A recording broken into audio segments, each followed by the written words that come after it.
Hi. I feel as I become more aware, my pain body becomes overactive at times when it does hit me. And I'm wondering if there's a way, do we ever dissolve entirely the pain body? Can we ever dissolve it? Okay. Yes, I've quite a few times people have asked that question, and it's an important, valid question. But a more important point is, before I answer that question, to what extent you still identify with it or get taken over by it, because that is where the pain body continuously renews itself. To what extent does this old emotion that gets triggered from time to time, to what extent does it truly possess you and rises up into your mind and totally determines, while it is active, what you think and what you do and how you react to people and situations? To what extent does it take you over totally, or is there already a gap of awareness where you're able to know that the pain body has become activated and it is not totally using your mind and not totally controlling what you do or say? So how does that look in your life?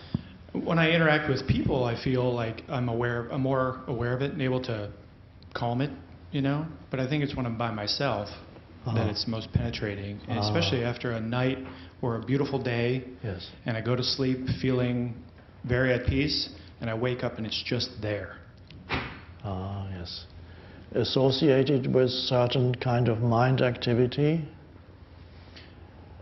Not really, just waking up in the morning. Lately, yes, it's just I wake up and it's boom right there. It's very penetrating. I don't know why I would go to sleep one way. Where and do wake you up feel it? In your here? In my head. In your head, yeah. Like a clamp? Very strong force, pressure.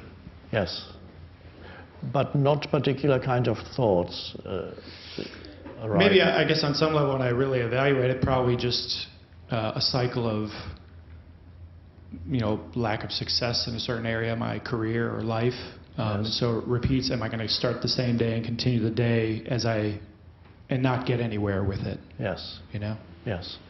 A powerful way to approach it and ultimately dissolve it is to accept, in whatever form the pain body arises, accept that that's how it is at this moment. Accept the reality of this moment. In this case, it's the inner reality of this moment. It would also apply to the outer reality of this moment. And be with it as the aware space for it.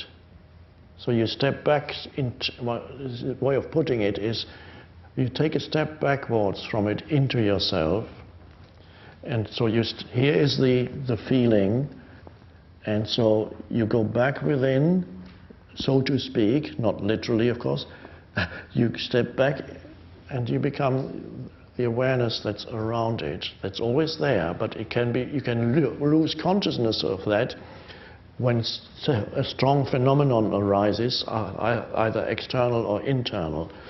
A storm can absorb all your attention, but be the space for it always, and that is the most powerful way to dissolve what's there, rather than even wanting to get rid of it.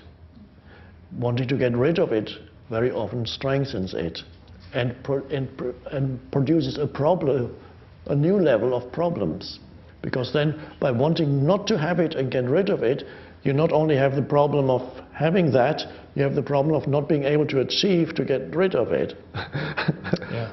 And so you can get angry about that or upset about that. But you are most powerful when you're able to bring acceptance to whatever arises at this moment. That requires a certain alertness. It is not a passive state. It is, in one sense, it is passive because it says, this is what is, and that this gesture seems to be a passive gesture. It seems to be a gesture of allowing passivity, but that's not all, because without the active principle at the same time, which is an uncompromising yes to what is, which is not that, it's the sort of presence. This is what is, and this is what I accept because this is what is. That's the other polarity. The two come together in complete acceptance. It's the passive principle of allowing and the active principle of cutting through all the nonsense of the human mind with a sort of presence. And say, so one could say it's the masculine and feminine, male and female combined. So you have, often you see images of Kuan Yin or Mary, like this is the archetypal female spaciousness, space, beautiful. And then of course, or we could also say this is the female, and then this is the male, and the two have to come together, and that is true acceptance. So it's an uncompromising yes, which is the sort of presence, and it's the seemingly passive embracing what is. Practice, use that as your spiritual practice, then any phenomenon that arises, whether external or internal, in this case it's internal phenomenon, can become fuel for the fire of presence. Anything that arises. So rather than wishing it away, use it as fuel for presence. Why is it? I'm getting that, Yeah. but literally at night, feeling that and being okay with whatever I wake up with, but then it's just... Yes, you have to let go of the why, because then you start pursuing it. Okay. The mind, of course, does that. I analyze it way too much. Yes, Yeah. because if you pursue the why, that leads you to more whys. It leads you to that why, and then you would have to go back to past lifetimes.